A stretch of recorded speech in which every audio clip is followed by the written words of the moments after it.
Alita, Battle Angel, fell from heaven and onto the big screen. So let's get into the good, the bad, and the clear warnings that James Cameron should heed if he doesn't want his other future projects to crash to Earth. I'm Ben Davies, this is Pure Hollywood.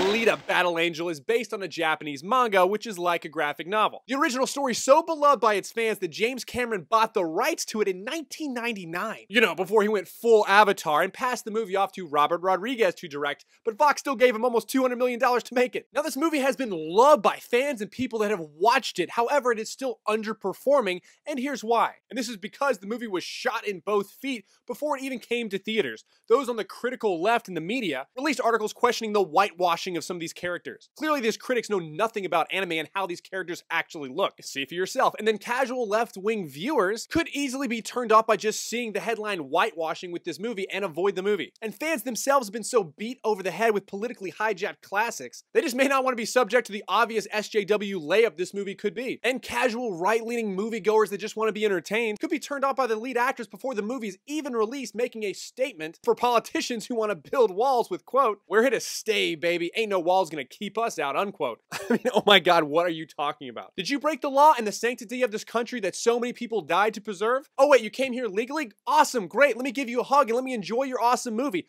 How hard is that? And don't worry, James Cameron, I'll get to you next. As a viewer, Alita is still a 4 out of 5. First, give credit where credit is due, people. Visually, this is absolutely spectacular. And Rosa Salazar as Alita was phenomenal. Like, you couldn't help but fall in love with her. And even being completely CGI, the expressions and movements given by Rosa killed. Christoph Waltz, who played her father in the film, once again proved that he's one of the best in the game. And Robert Rodriguez directed this beautifully, even paying homage to the original manga by keeping her giant anime eyes, which is an important, iconic aspect of every single one of those. Mad respect for all that, but unfortunately halfway through it kind of bogs down a bit and then it doesn't really stick the landing. So let's get into why. So spoilers ahead. As a critic, Alita is a 3 out of 5. And here's why it was so close. I mean, it actually hurt me because I was enjoying it. And in the beginning, because they were sticking to the manga, so much of it was great. There is something so captivating about power being wielded by innocence. Alita is capable of immense power, but she is ill-prepared for the world. She has no memory, so she's innocent. She is trusting, naive, adorable. So much there to work with and like, but then halfway through, it just changes. She just starts beating up people for no reason, disobeying her dad, giving some impromptu speech to this room of people that she's never met before. So why? Because she is a Mary Sue. This is a movie term for girls in the movie that have to be strong and perfect no matter what.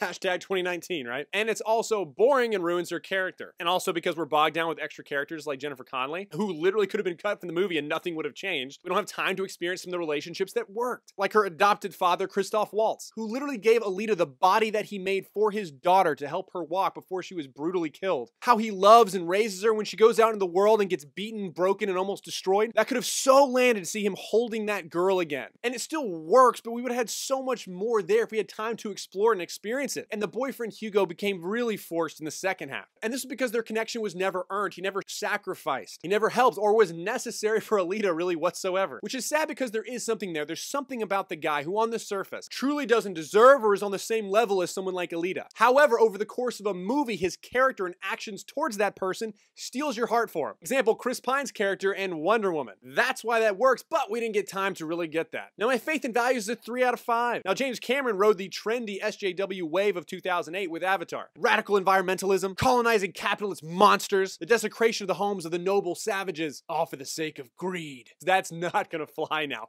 Reality check. We're sick of that in the real world, and we don't want to see that in our movies. Now, I hope he reads the tea leaves and just tries to make an entertaining movie. Now, back to Alita. The real takeaway of the movie is we don't need a battle angel to save us. We just need the Second Amendment. Let me explain. This is a typical trope in movies. Those in power just keep the people oppressed in their high castles. In Alita's case, a literal hovering city called Salem has its thumb on the poor people of Iron City below them. And a lot of times this is stupid and makes no sense. But in Alita's case, it actually does. Here's why. How did this horrible situation in her world happen? Well, first, you make it illegal under penalty of death to own a gun. No chance to rise up against that government and the rich and powerful that control it. Did the rich become rich through voluntary transactions? And you know, they're innovations that we all benefit from? No. It's the law, and everyone must work for them. And why can't people just work for themselves, get their own food, and start any real small businesses of their own? Because they are taxed to hell and forced to send all their time and resources to them and work for them.